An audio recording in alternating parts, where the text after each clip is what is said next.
to the Gringo Show! We've been off all summer collecting seashells by the seashore. We're in a new studio. We have a new format to deliver you what's happening in Mexico in only 6 minutes. And yes, that's like 6 TikTok videos. Let's check it out.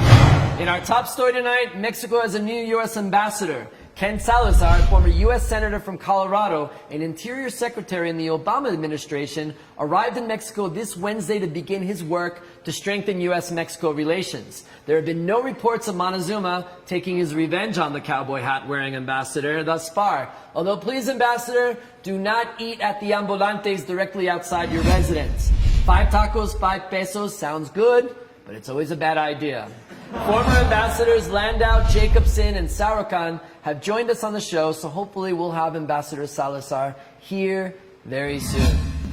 The FGR, Mexico's investigative unit, announced last week that pop diva Gloria Trevi and husband Armando Gomez are being investigated for tax evasion totaling more than 400 million pesos. This is terrible news, as Trevi already spent time in jail for corrupting and abusing children. Maybe this time it'll be at a party. I'll be listening to them awesome house music, and then someone shouts out, "Hey, play Gloria Trevi," and then someone says, "No, wait, we can't. She defrauded the government." And I'm like, safe.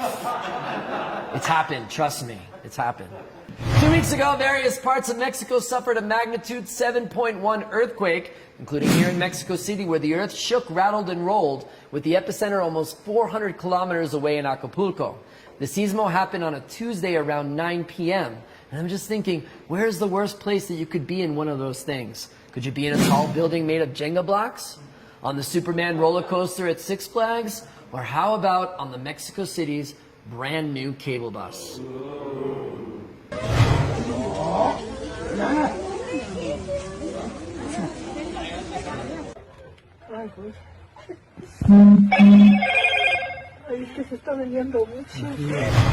Rockabye baby on the cable bus.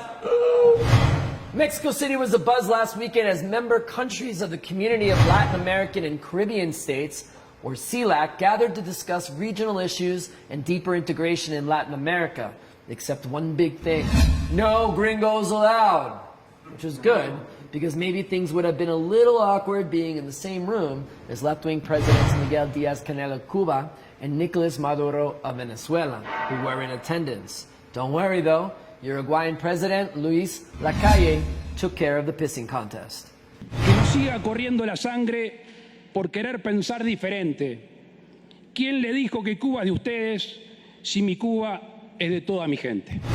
During the conference's leisure time, Presidents Maduro and Díaz-Canel were spotted at Mexico City hotspot Chuck E. Cheese. Great pizza, guys. Great pizza.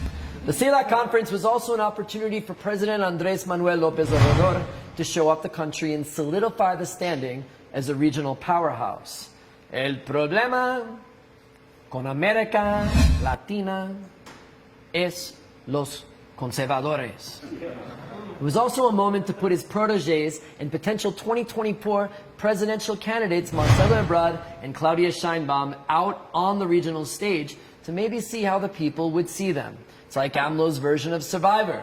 He ushered both Ebrard and Sheinbaum on their own balcony in the National Palace during last week's 16 de Septiembre celebrations. Sheinbaum was like, "Hey Marcelo, what's that?" Boom.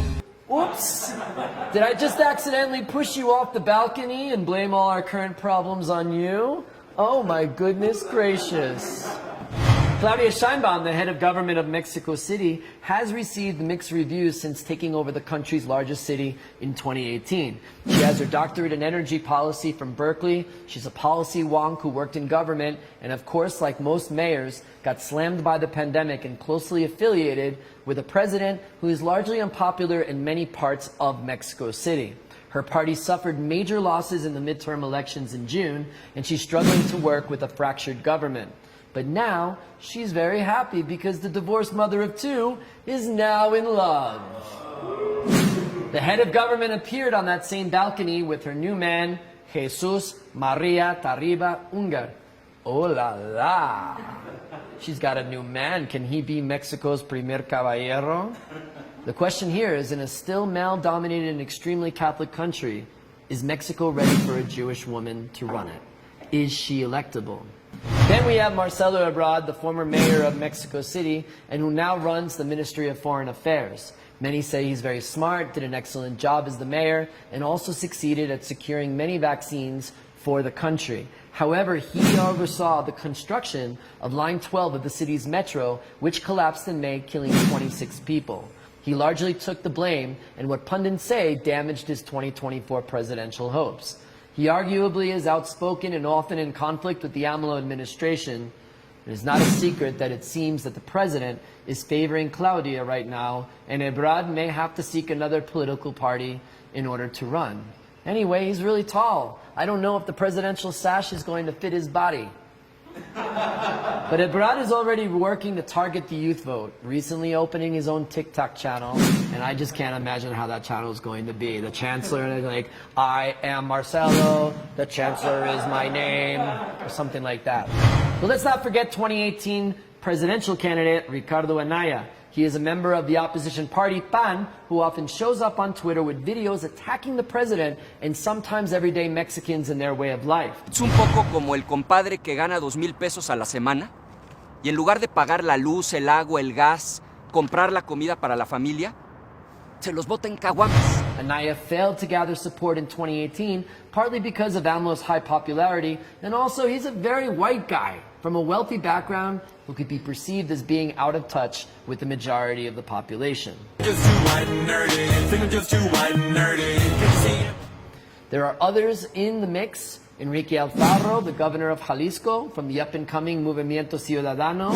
Alfredo de Mazo Maza, member of the once dominant PRI and governor of the most populated state of Mexico. And what a name this guy has, Mazo Maza. He's pretty Mazo Maza. And we cannot forget Senate Majority Leader Ricardo Monreal. So these are the players. Let's see how things evolve over the next 2.5 years. Well, that does it for this edition of The Gringo Show. So good to be back. We'll be back next week with 6 minutes of all that's happening in Mexico. So stay dry, stay safe, stay tuned. See you next week.